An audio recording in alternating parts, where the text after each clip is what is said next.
Bienvenue en Allemagne. Nous sommes très contents que vous êtes ici. Avec cette vidéo, nous avons prévu de vous montrer les démarches et déroulements en Allemagne.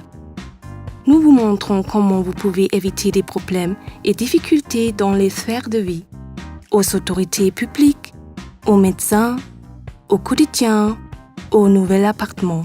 De plus, on vous expliquera beaucoup des choses concernant la cohabitation en Allemagne. Nous espérons que notre aide peut faciliter votre intégration dans la société allemande. Aux autorités publiques. Au début, vous êtes obligé de réaliser plusieurs démarches au niveau administratif.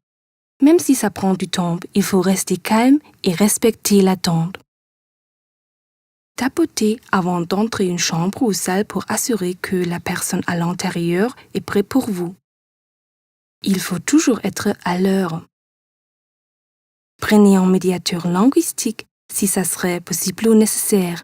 L'équipe de CISA, ça veut dire médiation linguistique à Saxe-Anhalt, peut vous offrir un soutien sur 03 45 2 1 3 8 9 3 9 9. En cas d'un conflit, il est possible de venir avec une pote pour le soutien. Au médecin. Vous n'avez pas besoin d'organiser une feuille de maladie du bureau d'aide sociale chaque fois quand vous voulez voir un médecin, mais c'est important de garder l'original ou une copie. Il y a des billets différents du généraliste et du dentiste. Pour ne pas déranger les autres, c'est mieux d'attendre tout seul dans la salle d'attente. Si vous allez voir votre médecin sans rendez-vous, tout le monde va être appelé avant vous. C'est bien d'aller voir le médecin sans rendez-vous très tôt le matin vers 8 heures. Pour ne pas déranger les autres dans la salle d'attente, quittez la salle pour téléphoner. Au quotidien. Vous avez toujours besoin d'un billet valable en utilisant le transport public. Assurez-vous de toujours acheter le bon billet en avance si ça serait possible. Pour le train, il y a des billets à bon prix comme le tarif Saxe-Anhalt, lesquels ne sont pas valables au IC, EC ou des autres trains à grande vitesse. Il faut valider le billet au quai en voyageant en train. Au bus ou tram, il faut valider en montant. Assurez-vous d'avoir assez de la monnaie au supermarché. Au supermarché, vous trouverez des trucs à bon prix tout en bas. Regardez les prix pour éviter des surprises à la caisse. Il y a des produits comportant du porc sans le savoir, par exemple des boulettes au poulet ou des oursons en gomme gélifiée. Demandez au vendeur en cas d'un doute. Si vous êtes intéressé d'acheter un appareil ménager, demandez au vendeur aussi.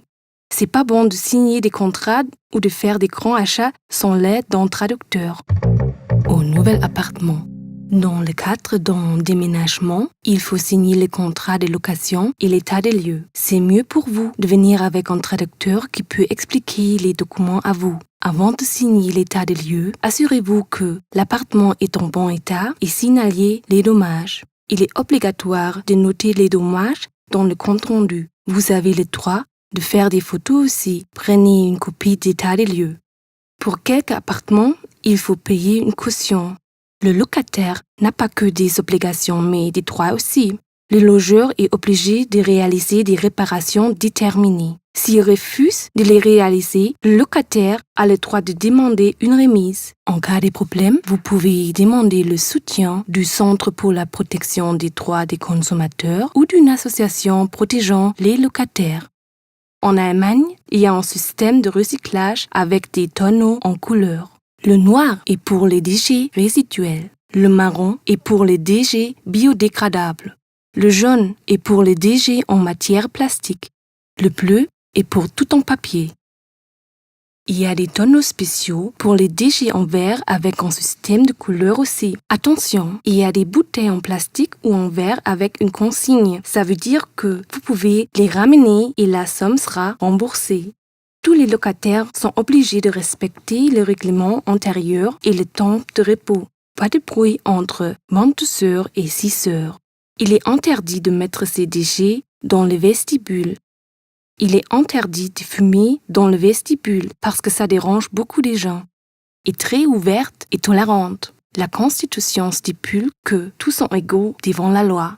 La Constitution stipule que l'homme et la femme sont du même titre. Ça veut dire qu'on a les droits et les obligations au même niveau. La femme a les assaires comme l'homme, donc n'importe du sexe, tout le monde peut tout obtenir en Allemagne. L'égalité des droits se trouve au niveau du travail, de l'éducation et de la famille. La Constitution stipule que c'est interdit d'avantager ou désavantager quelqu'un à cause de sa religion ou sa opinion politique. En Allemagne, tous peuvent vivre leur religion librement. Il y a des athées et des croyants qui s'installent à l'église, à la mosquée, à la synagogue ou au temple régulièrement. C'est une chose personnelle.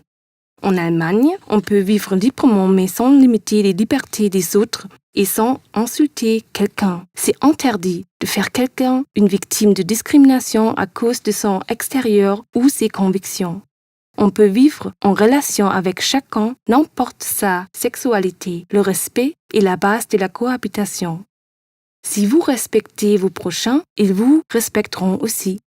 Nous espérons de vous avoir donné un soutien avec notre vidéo et que vous trouverez un bon domicile à l'abri en Allemagne.